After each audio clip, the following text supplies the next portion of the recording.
महाभारत में द्रौपदी एक अहम किरदार है। द्रौपदी के जीवन और चरित्र को समझना बहुत ही कठिन है। उन्हें तो सिर्फ कृष्ण ही समझ सकते थे। द्रौपदी श्री कृष्ण की मित्र थी। मित्र ही मित्र को समझ सकता है। आज हम आपको द्रौपदी की वे 5 गलतियां बताना चाहते हैं जिसके कारण महाभारत की संपूर्ण कहानी बदल गई। यदि द्रौपदी ये गलतियां नहीं करती तो आज इतिहास कुछ और होता। 1. स्वयंवर में कर्ण का अपमान करना। द्रौपदी कर्ण को चाहती थी, लेकिन जब उसे पता चला कि कर्ण तो सूत पुत्र है तो उसने अपना इरादा बदल दिया। उसने पहली बात तो ये कि कर्ण को स्वयंवर की प्रतियोगिता में भाग नहीं लेने दिया और दूसरा ये कि उसने कर्ण को बुरी तरह अपमानित किया। यदि वह ऐसा नहीं करती तो परिणाम कुछ और होता।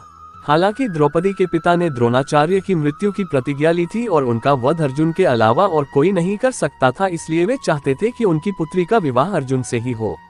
2. पांडवों की पत्नी बनना स्वीकार करना। अर्जुन ने स्वयंवर की प्रतियोगिता को जीत लिया था, लेकिन किन्हीं भी परिस्थितियों में द्रौपदी यदि 5 पांडवों की पत्नी बनना स्वीकार नहीं करती तो आज इतिहास कुछ और होता। द्रौपदी कुंती के कहने या स्वयंवर के बाद युधिष्ठिर और वेद व्यास जी के कहने पर 5 से विवाह करना स्वीकार किया था। 3.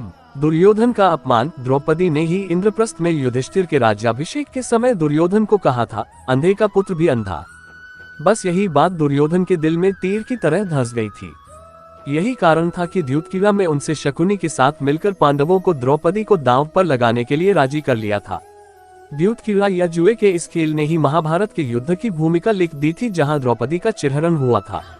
4. युद्ध के लिए प्रेरित करना। अपनी चिरहरण के बाद द्रौपदी ने पांडवों से कहा कि यदि तुम दुर्योधन और उनके भाइयों से मेरे अपमान का बदला नहीं लेते हो तो धिक्कार है तुम्हें।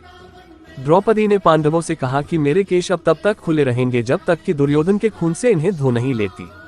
उस समय द्रौपदी ने ऋतु स्नान नहीं था। ऐसे में भीम ने कसम खाई कि मैं दुर्योधन की जान को गदा से तोड़ दूंगा और शासन की छाती को चीरकर उसका रक्तपान करूंगा। चीरहरण के दौरान कर्ण ने द्रौपदी को बचाने की जगह कहा, जो स्त्री 5 पतियों के साथ रह सकती है उसका क्या सम्मान। ये बात द्रौपदी को ठेस पहुंचा गई और वह हर समय अर्जुन को कर्ण से युद्ध करने के लिए उकसाती रही। 5. जयद्रथ की बुरी नजर। जुए में अपना सब कुछ गंवा देने के बाद जब पांडव वनवास की सजा काट रहे थे, तब दुर्योधन के जीजा जयद्रथ की बुरी नजर द्रौपदी पर पड़ी। उसने द्रौपदी के साथ जबरदस्ती की और उसे रथ पर ले जाने का दुस्साहस भी किया, लेकिन एन वक्त पर पांडव आ गए और उसे बचा लिया। पांडव वहीं पर जयद्रथ का वध करना चाहते थे, लेकिन द्रौपदी ने पांडवों को ऐसा करने से तो रोक दिया, जो कि उसकी बड़ी गलती थी।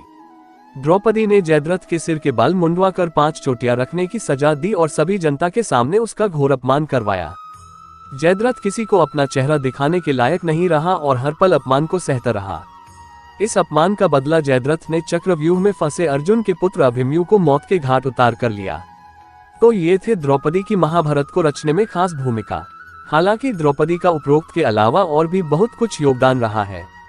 इनमें से ऐसे कई कार्य हैं जिसके लिए उनकी प्रशंसा की जानी चाहिए। ये कहानी यही समाप्त होती है। दोस्तों, ऐसी ही नई कहानी सुनने के लिए हमारे YouTube चैनल को सब्सक्राइब कीजिए दोस्तों।